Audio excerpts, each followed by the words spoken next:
सुबह के ठीक 7 बजे का समय था। जिले की डीएम अंजलि सिंह गुलाबी रंग का सलवार सूट पहने बिल्कुल आम लड़की की तरह बाजार घूमने निकली थीं। किसी को नहीं पता था कि यह जिले की डीएम अंजलि सिंह है। चलते चलते उनकी नजर सड़क किनारे खड़े एक 50 साल के बुजुर्ग पर पड़ी, जो एक छोटा सा आइसक्रीम का ठेला लगाए खड़ा था। अंजलि को बचपन से ही आइसक्रीम खाने का बेहद शौक था। बिना सोचे समझे वह मुस्कुराते हुए ठेले के पास गईं और बोली, अंकल, एक आइसक्रीम दीजिए। बूढ़े अंकल ने खुशी खुशी तुरंत आइसक्रीम निकालकर उनके हाथ में दे दी। अंजलि पहला निवाला लेने ही वाली थी कि तभी बाजार में एक मोटरसाइकिल आकर पास रुकी। यह थाने का इंस्पेक्टर रविकांत था। उसने बाइक साइड में लगाई, हेलमेट उतारा और ठेले वाले से रूखे अंदाज में बोला, अरे ओ बुढ़े, जल्दी एक आइसक्रीम निकाल। अंकल ने थोड़े घबराते हुए फटाफट एक आइसक्रीम निकालकर उसे दे दी। रविकांत वहीं खड़े खड़े खाने लगा। तभी उसकी नजर अंजलि सिंह पर पड़ी। उसे अंदाजा भी नहीं था कि यह कोई साधारण लड़की नहीं बल्कि जिले की डीएम है। वह हंसते हुए बोला, क्या बात है, आइसक्रीम तो बड़े मजे लेकर खा रही हो। बहुत पसंद है क्या? कभी हमें भी पसंद कर लो, हम भी तो तुम्हारे प्यार के दीवाने हो सकते हैं।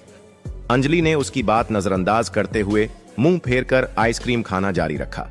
रविकांत फिर बोला, अरे शर्मा क्यों रही हो? और आइसक्रीम चाहिए तो बोल देना, मंगवा दूंगा। आइसक्रीम खत्म करने के बाद वह बिना पैसे दिए बाइक पर बैठ गया और इंजन स्टार्ट कर लिया।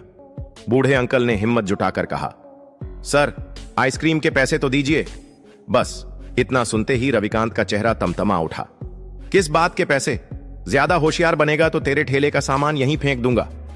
ये कहते कहते उसने गुस्से में अंकल के गाल पर एक जोरदार थप्पड़ मार दिया। अंकल की आंखों में आंसू आ गए, होंठ कांपने लगे, लेकिन वे चुप रहे। यह सब देखकर अंजलि खुद को रोक न सकी। वह बीच में आकर बोली, इंस्पेक्टर साहब, आपने अंकल पर हाथ क्यों उठाया? आपको किसी गरीब पर हाथ उठाने का कोई अधिकार नहीं है। उन्होंने तो बस अपने हक के पैसे मांगे हैं। आपने आइसक्रीम खाई है तो पैसे देना आपका फर्ज है। रविकांत ने घूरते हुए कहा, तुम बीच में मत बोलो, समझी? और अगली ही पल उसने अंजलि को भी एक थप्पड़ मार दिया। अंजलि थोड़ी लड़खड़ा गई, लेकिन खुद को संभालते हुए बोली, आप अपनी हद पार कर रहे हैं। इंस्पेक्टर होने का मतलब यह नहीं कि आप गरीबों का हक मारकर खाएं। आप कानून के रक्षक हैं, लेकिन खुद कानून तोड़ रहे हैं। सुधर जाइए, वरना आपको इसका अंजाम भुगतना पड़ेगा। रविकांत और भड़क गया।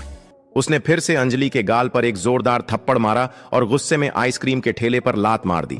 ठेला पलट गया और दर्जनों आइसक्रीम सड़क पर बिखर गईं। भीड़ यह सब देख रही थी, लेकिन डर के